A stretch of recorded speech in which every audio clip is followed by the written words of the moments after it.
વડોદરા શહેરના તરસાલી હાઈવે પર આવેલા પલાસ હાઇટ્સના બિલ્ડર બંટી, બબલી અને પપ્પુ જે બિલ્ડર છે તેમના દ્વારા જે બહુ મસ્ત મોટું કૌભાંડ આચરવામાં આવ્યું. જમીન છે, જમીન પર લોન લેવામાં આવી અને લોન લીધા બાદ એ લોનની ભરપાઈ ના કરી અને તેના કારણે જ આજે જે સ્થાનિક રહીશો છે તેને પારાવાર હાલાકીનો સામનો કરવો પડી રહ્યો છે. આજે પરિસ્થિતિ એવી થઈ છે કે કદાચ તેમને તેમનું ઘર ગુમાવવાનો વારો આવ્યો છે. એક પછી એક રજૂઆત બાદ અનેક ખુલાસા બહાર આવ્યા છે અને તેને લઈને હવે અંતે તમામ જે સ્થાનિક રહીશો છે તેઓ અત્યારે હાલ કલેક્ટર કચેરી ખાતે પહોંચ્યા છે, જ્યાં તેઓ કલેક્ટરને હાલ રજૂઆત કરવા પહોંચ્યા છે. તેમણે શું કહ્યું, કયા પ્રકારની તેમણે આશ્વાસન આપ્યું છે તે દિશામાં આપણે વાત કરીશું. અને સાથે જે રીતે પલાસ હાઇટ્સના બિલ્ડર મૃણાલિની શાહ, ચિરાગ શાહ અને સાથે મોનાક શાહ દ્વારા જે કૌભાંડ આચરવામાં આવ્યું હતું, જમીન પર 6 કરોડની લોન લેવામાં આવી અને તેની ઉપર મસ્ત મોટું બિલ્ડિંગ બનાવી દેવામાં આવ્યું, 5 માળનું કોમ્પ્લેક્સ, અને એ પણ ઇલીગલ તરીકેથી ઓછી પણ કોર્પોરેશનમાંથી મેળવી. ઇલીગલ કેમ? તો કે જે બિલ્ડિંગ બનાવ્યું તે બિલ્ડિંગમાં લિફ્ટનું લાયસન્સ નથી, વીજ વાયરો ખુલ્લા છે અને સાથે સાથે ફાયર સેફટીના સાધનોનો પણ અભાવ ત્યાં આગળ જોવા મળ્યો. તો આ આખું કોમ્પ્લેક્સ કમ્પ્લીટલી તૈયાર નહોતું. તમામ પ્રકારની જે નોર્મ્સ હોય છે એ નોર્મ્સ પણ તેમણે ફોલો નથી કર્યા, તેમ છતાં પણ ઓછી કોર્પોરેશને કેવી રીતે આપી? એવા અનેક સવાલો છે. ટાઉન પ્લાનિંગના વિભાગના અધિકારીઓ પણ આમાં સીધા સંડોવાયેલા દેખાઈ રહ્યા છે. તો આપની સાથે સ્થાનિક રહીશો છે તેમની સાથે વાત કરીશું. જી મેડમ, શું કહેશો? અત્યારે હાલ જે રીતે તમે પારાવાર હાલાકીનો સામનો કરી રહ્યા છો, શું અત્યાર સુધીની તમારી લડતમાં બહાર આવ્યું છે? અમારી લડતમાં અત્યારે અમે સૌથી પહેલા સીએમ ઓફિસ ગયા હતા, પછી પીઆઈ ને મળ્યા અને સીપી ઓફિસ પણ અમે અમારી અરજી આપેલી છે. આજે કલેક્ટરશ્રીને અમે લોકો આજે અરજી આપવા આવેલ છે. અમે અહીંયા આગળ ન્યાયની માંગણી કરવા આવેલા છે અને એમના જે સાથે જે હતા એમને અમારી આજે અરજી સાંભળી, અમારી વાત બહુ શાંતિથી અને બહુ વ્યવસ્થિત સાંભળી, અમને આશ્વાસન આપ્યું છે અને કલેક્ટર સાહેબશ્રીને ગુરુવારે 11 વાગ્યાનો ટાઈમ આપેલ છે મળવા માટે. એ અમને જરૂર પડે, અમને જે બી હેલ્પ બનતી હશે એ કરશે એમને એવું આશ્વાસન આપેલું છે. સ્થાનિક રહીશો સાથે જે અત્યાર સુધી બિલ્ડર મૃણાલિની શાહ, ચિરાગ શાહ અને મોનાક શાહ દ્વારા જે રીતે અત્યાર સુધી આશ્વાસન આપ્યું હતું તેમાં તેઓ ખરા નથી ઉતર્યા અને જે સ્થાનિક રહીશો છે તેમને પણ ગેરમાર્ગે દોરી રહ્યા છે. શું કહેશો? હા, એ ઓફકોર્સ એ લોકો અત્યારે આપણે લોકોને ગેરમાર્ગે દોરી જ રહ્યા છે. એ લોકો જ્યારે પણ અમે એમને મળીએ છીએ, જે પહેલા જ્યારે મળતા હતા ત્યારે એમને એવું જ કહેતા હતા કે અમે પૈસા ભરી દઈશું, અમે કેપેબલ છે, અમારી પોતાની પ્રોપર્ટી પણ ત્યાં મોર્ગેજ છે. પણ એ લોકો પોતાની પ્રોપર્ટી જે મોર્ગેજ કહે છે એ પણ અત્યારે પ્રોબ્લેમમાં છે. એ લોકો પોતાના પ્રેસ કોન્ફરન્સમાં પોતે જણાવી રહ્યા છે. બીજી વસ્તુ કે આજે અમે લોકો અહીંયા રહીએ છીએ તો પ્રોબ્લેમ અમને છે. અમને કોઈ પ્રકારની એમ્યુનિટીઝ નથી, કોઈ પ્રકારની અમને ફાયર સેફટી નથી, અમારે લિફ્ટનું લાયસન્સ નથી, અમારી વાયરો જ્યાં ત્યાં રખડે છે, અમે ત્યાં આગળ જે કોર્ટ બાંધેલું છે તે પણ નથી, અમારે કોઈ ખાડ કૂવો નથી, કોઈ પણ વન્ય પ્રાણીઓ મતલબ સાપ જેવું કોઈ વસ્તુ છે ત્યાં અમને હેરાનગતિ થઈ રહી છે અત્યારે. જોકે આ બધી વસ્તુ એમ્યુનિટીઝમાં છે એ અમને મળી નથી. વીએમસીમાં અમને જે પૈસા ભર્યા છતાં પણ 2 વર્ષથી અમને કચરાની ગાડીમાંથી ન મળી રહી, અમને પાણી નથી મળી રહ્યું કોર્પોરેશનનું. એવી ઘણી બધી મુશ્કેલીઓનો સામનો અમે કરી રહ્યા છીએ. એનાથી પણ વધુ અત્યારે અમને જે 6 કરોડની લોનનું જે કૌભાંડ અમને ખબર પડી છે, એ કૌભાંડ જાણ્યા પછી અમારી 1 મહિનાથી ઊંઘ ઉડી ગઈ છે અને અમે લોકો જ્યાં ત્યાં ન્યાય માંગવા માટે જઈ રહ્યા છે, જ્યાં ત્યાં અમે એમના માટે સર્ચ કરી રહ્યા છે. એ સર્ચમાં અમને એ જ ખબર પડે છે કે આ લોકો 6 કરોડ જ્યાં સુધી નહીં ભરે ત્યાં સુધી અમને એનઓસી મળે નહીં, અને એનઓસી મળ્યા પછી બી અમને એવી કોઈ ગેરંટી વોરંટી નથી કે આ મોર્ગેજ ફરી નહીં થાય. આ મોર્ગેજ થઈ શકે છે બીજી વાર. આજે 6 કરોડ ભરી પણ દે ને તો પણ આ મોર્ગેજ બીજી વાર, ત્રીજી વાર, ચોથી વાર, 5મી વાર અનંત વખત કરી શકે છે. એટલે અમને હવે અમારા બિલ્ડર ઉપર ટ્રસ્ટ રહ્યો નથી. એટલે અમારી માંગણી ન્યાય એટલી છે કે ક્યાં અમને એકદમ સાચી એવી સચોટ અમારા પેપર, અમારી એનઓસી રેડી આપી દો, અને બીજી વસ્તુ નહીં આપી શકતા તો એમાં અમને કંઈ વાંધો જ નથી. અમને અમારા પૈસા જે અમે લોનમાં ભરે છે એ વ્યાજ સહિત અમે અમારા ઘરમાં જે ખર્ચો કરાવ્યો છે એ અમને રિટર્ન આપી દો, તો અમને પછી આ મેટરમાં કંઈ ન્યાય જેવું કંઈ રહ્યું જ નથી. અમને એનઓસી આપી દો કે પૈસા આપી દો. મેટર ત્યાં જ ક્લોઝ થઈ જાય. આશ્વાસન એમને આપવામાં આવ્યું છે અમને કે કલેક્ટરશ્રી તમને સાંભળશે અને તમને ન્યાય આપશે 100%. અને અમે એવી જ આશા લઈને અમે અહીંયા આવેલા છે અને ગુરુવારે અમને 11 વાગે અહીંયા ફરી અમને બોલાવ્યા છે. તો અત્યારે હાલ સ્થાનિક જે રહીશો છે તે કલેક્ટર કચેરી ખાતે પહોંચ્યા છે અને તેઓને આશ્વાસન આપવામાં આવ્યું છે અને સાથે જે રીતે ગુરુવાર અને સોમવારે જે જિલ્લા કલેક્ટર સ્થાનિક રહીશોને મળે છે તો અત્યારે હાલ ગુરુવારનો તેમને સમય આપવામાં આવ્યો છે અને ગુરુવારે તેઓ તમામ જે સ્થાનિક રહીશો છે તેમને સાંભળશે. તમામ પુરાવા સાથે જિલ્લા કલેક્ટરમાં તેઓને બોલાવવામાં આવ્યા છે અને જો આમાં કોઈ પણ પ્રકારની ગેરરીતિ દેખાશે તો જે રીતે સ્પષ્ટ અને ક્લીન છબી ધરાવતા એવા વડોદરા જિલ્લા કલેક્ટર અનિલ ધામેલિયા છે તે ચોક્કસપણે એક્શન લેશે તેવી આશા પણ અત્યારે હાલ સ્થાનિકો સેવી રહ્યા છે. પરંતુ જો કોઈ પણ પ્રકારની કાર્યવાહી ના થઈ અને જો એસબીઆઈ બેંક સીલ કરે છે પ્રોપર્ટી તો આ તમામ જે સ્થાનિક રહીશો છે તેમને રોડ પર રહેવાનો વારો આવશે. બેન, શું કહેશો? જે રીતે અત્યારે હાલની જે પરિસ્થિતિ જોતા તમને શું લાગે છે, તમને ન્યાય મળશે? મળે એવી તો અમે પ્રતીક્ષા રાખીએ છીએ કે અમને ન્યાય મળે. હું ભારતી સોની છું. 5 વર્ષથી પલાસ હાઈટ્સમાં રહું છું અને અમને એવી ખબર પડી છે કે અમારી જે લેન્ડ છે એના ઉપર બિલ્ડરે 6 કરોડની લોન લીધી છે અને 6 કરોડ અત્યાર સુધી એને ભર્યા નથી. તો એ ક્યારે ભરશે? અને નહીં ભરે તો અમારા ઘર ખાલી કરવાના થશે તો અમે બધા ક્યાં રહેવા જઈશું? અમારી તો એટલી જ છે કે અમને અમારું એનઓસી આપી દે, પૈસા ભરી દે, અમારી એનઓસી આપી દે, કાં તો પછી અમારા જે મહેનતના પૈસા ભરેલા છે અમારા પૈસા પાછા આપી દે. અને જો એ એવું બધું ના કરી શકે, એ એવું કહે છે કે હું પૈસા ભરી દઈશ. અરે ભાઈ, તું ક્યારે પૈસા ભરી દઈશ? તું અત્યાર સુધી એવું કે કરે છે. હવે એને લોન લીધી છે 2018 કે 2019 લેન્ડ ઉપર 6 કરોડની લીધી. અમે ઘર 2021 લીધું છે. 2021 લીધું ત્યારે એમને અમને કીધું હતું તો અમે અહીંયા ઘર ના લેતા. એને એવું કેવું જોઈએ ને કે ભાઈ આ લેન્ડ પર અમે આવી રીતના પૈસા લીધા છે તો અમે ભર્યા નથી તો તમે નહીં. તો અમને એને કશું એવું કીધું નથી અને અમારા દસ્તાવેજ કરી દીધા છે અને અમને ઘર અપાઈ દીધા છે. હવે અમને ખાલી કરાવે છે અને કહે છે કે એસબીઆઈ કે આવતા મહિને તમને અમારો ચુકાદો અમે જીતી ગયા તો તમને ઘર ખાલી કરવા પડશે. તો અમે બધા ઘરના ક્યાં જઈશું? અને હા, અમને કરેલા છે અમારા દસ્તાવેજ. ઉલ્લેખ છે કે લોન લીધી છે આ જમીન પર?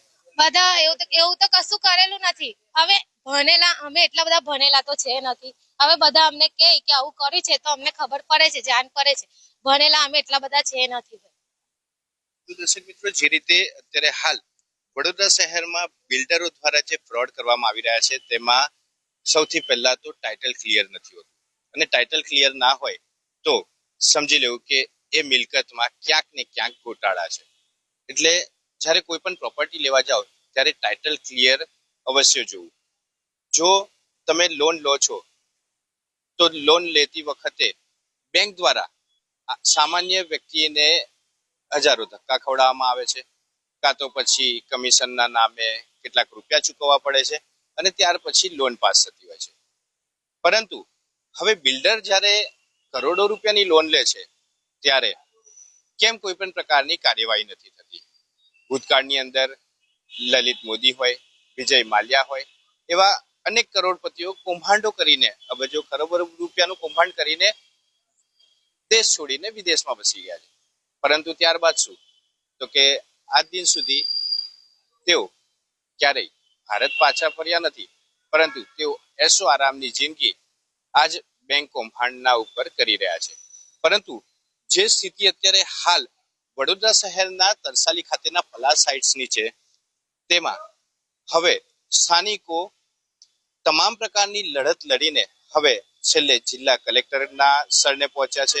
હવે જિલ્લા કલેક્ટર દ્વારા ગુરુવારે તેમને સાંભળવામાં આવશે અને તમામ પ્રકારની જે ડોક્યુમેન્ટ છે તે પણ તેમની પાસે મંગાવવામાં આવ્યા છે. હવે આપની સાથે બીજા સ્થાનિક રહીશ છે. શું કહેશો? અત્યારે હાલ આવેદનપત્ર આપવા તો આવ્યા છો, ગુરુવારની તમને વાત પણ કરી છે કે મળશે. શું આશા અપેક્ષા રાખી રહ્યા છો તમે?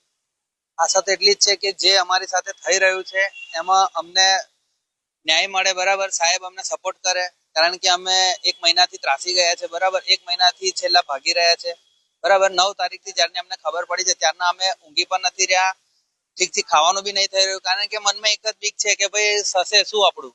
ઓગસ્ટમાં અગર આવું થશે તો આપણે જવાનું ક્યાં? એટલે એ જ બધી અમારી જે કમ્પ્લેન છે એ લઈને સાહેબ પાસે આવ્યા છે અને સાહેબ અમને મદદરૂપ થાય એવી આશા રાખીએ છીએ અમે. તો દર્શક મિત્રો, જે રીતે અત્યારે હાલ સ્થાનિક રહીશો છે, હવે તેઓ છેલ્લે જિલ્લા કલેક્ટરની આશા રાખીને બેઠા છે.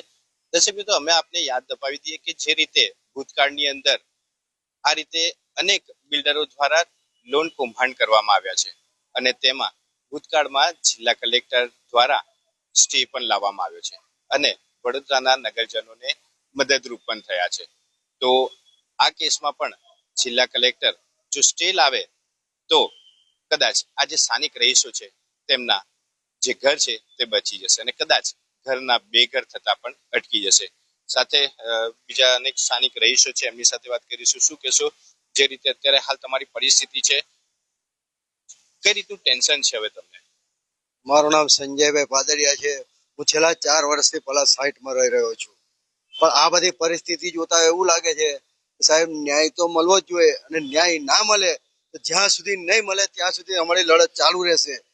મરે કે યા કરે કે એ અમારો આજનો નારો છે. અમને આ કલેક્ટર સાહેબને જે આવેદન પત્ર આપવા આવ્યા છે, અમને આશ્વાસન આપવામાં આવેલું છે કે ભાઈ તમે તમારી વાત અમે સાંભળીશું. એ બદલ અમને ખૂબ ખૂબ આભાર માનીએ છીએ અને આશા રાખીએ છીએ કે અમારા તરફ આ વાત જે મૂકી છે અમે એનો અમને પૂરેપૂરો ન્યાય મળે એવી અપેક્ષા સાથે સાહેબ શ્રીઓનો બી અમે અભિનંદન કરી રહ્યા છીએ. અચ્છા, બીજું અમે એવું કરી રહ્યા છીએ કે આવા તત્વને સરકાર નામથી કમ નથી.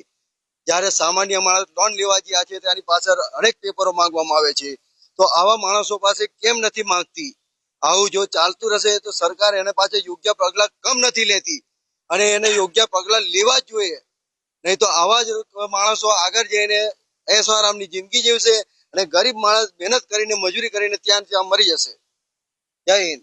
તો દર્શક મિત્રો, બહુ ખૂબ સારી વાત કરી કાકાએ કે જે અત્યારે હાલ બેંક જે છે તે બેંક જે આડેધડ લોન આપતી હોય છે તેને લઈને સવાલો હવે ઉભા થયા છે. અને આ લોન માત્ર ને માત્ર બિલ્ડરોને જ કેમ, સ્થાનિક જે વડોદરા વાસીઓ છે તેઓ જ્યારે માત્ર 20-25 લાખ કે 1 કરોડની લોન લેવા જતા હોય છે તો તેમની પાસે અસંખ્ય ડોક્યુમેન્ટ્સ માંગવામાં આવે છે. પરંતુ આ જેટલા પણ લોન પાસ થયા છે તેમાં ક્યાંક ને ક્યાંક ફ્રોડ બેંક દ્વારા પણ કરવામાં આવતો છે. હવે સવાલ એ આવે છે કે જો બેંક ફ્રોડ કરે છે કે બેંકના જે મેનેજર કે પછી તેમના જે એજન્ટ હોય છે એ એજન્ટ દ્વારા ખોટા પુરાવા ઉભા કરીને કે ખોટા પુરાવા રજૂ કરીને લોન પાસ કરાવે છે તો બેંક ફોલ્ટમાં આવે છે. જો બેંક દ્વારા જ ખોટી રીતે કાર્યવાહી કરવામાં આવતી હોય અને ગેરમાર્ગે જે લોન લેનાર છે તેમને પર જે તબાહી આવતી હોય છે તે હવે એની ઉપર જો વડોદરા શહેર પોલીસ અને વડોદરા શહેર જિલ્લા કલેક્ટર જો આની ઉપર ધ્યાન આપે તો ખરેખર ક્યાંક ને ક્યાંક ન્યાય મળી શકે તેમ છે. પરંતુ મિત્રો, હવે ચોંકાવની વાત તો એ છે કે આ જે સમાચાર પ્રકાશિત થયા ત્યારબાદ બીજા અન્ય લોકો પણ જાગૃત થયા છે. વડોદરા શહેરના ગોત્રી ખાતેની પણ એક સાઇટ છે જેમાં બિલ્ડર દ્વારા 16 કરોડની લોન લેવામાં આવી હતી. તેમાં અનેક ટાવર ઉભા કરવામાં આવ્યા અને એ ટાવર ઉભા કર્યા બાદ લોન ભરપાઈ ન થતા બેંક ઓફ બરોડાએ એ જગ્યાને આખી સીલ કરી દેવામાં આવી છે. પરંતુ નવાઈની વાત તો એ છે કે પલાસ સાઇટ્સના રહીશો છે એ પલાસ સાઇટના રહીશો તો ત્યાં આગળ રહી રહ્યા છે, પરંતુ પેલા જે ગોત્રી પાસેના જે ફ્લેટ છે તેમાં તો એમને પોઝેશન પણ આપવામાં નથી આવ્યું ને પહેલા જ એમની પ્રોપર્ટીને સીલ કરી દેવામાં આવી. હવે સીલ કરતા પહેલા અને લોન લેતા પહેલા 40 થી 50 જણાએ ઘર ખરીદ્યા હતા. હવે એ જે ઘર ખરીદ્યા તો એ ઘર ખરીદ્યા એ વખતે તેમને દસ્તાવેજ કે બાનાખત કરી લીધા હતા. તો પછી એ જ્યારે પ્રોપર્ટી સીલ કરી તો એ પ્રોપર્ટી સીલ કરતી વખતે કેમ આ 40 લોકોને એમના મકાન ના આપ્યા? કારણ કે જે જગ્યા પર લોન લેવામાં આવી છે 16 કરોડની એ જગ્યા પર જ એ ઇમારત ઊભી થયેલી છે અને ત્યાં જ એ દસ્તાવેજ થયેલા છે, એટલે બેંકે એ જમીનને ટાંચમાં લીધી. હવે 16 કરોડની જ્યારે જમીન પર લોન મળતી હોય તો 100% જમીન પર લોન આપી દેવામાં આવી છે. સવાલ અમારી માટે એ ઉભો થયો છે કે પ્રોપર ડોક્યુમેન્ટ્સ ના હોવા છતાં અને ડોક્યુમેન્ટ્સમાં ગોટાળા કરવા છતાં પણ બેંક કેવી રીતે લોન પાસ કરે છે, તેની ઉપર વડોદરા શહેર પોલીસ અને જે તે અધિકારી કે વડોદરા મહાનગરપાલિકાની ટાઉન પ્લાનિંગ વિભાગ કે વડોદરા શહેર મ્યુનિસિપલ કમિશનર કેમ કોઈ પણ પ્રકારે ધ્યાન નથી લઈ રહ્યા? આવા અનેક સવાલો છે તે અત્યારે હાલ ઉભા થઈ રહ્યા છે. હવે જોવું એ રહ્યું કે ગુરુવારે જિલ્લા કલેક્ટર પલાસ હાઇટ્સના તમામ રહીશો સાથે રૂબરૂ મળશે, તમામ ડોક્યુમેન્ટ્સ પુરાવા ચકાસશે અને જે પણ ગેરરીતિ થઈ છે એ ગેરરીતિ સામે જો એક્શન લેવાશે તો સ્વાભાવિકપણે બંટી, બબલી અને પપ્પુ પર તબાહી આવે તો નવાઈ નહીં.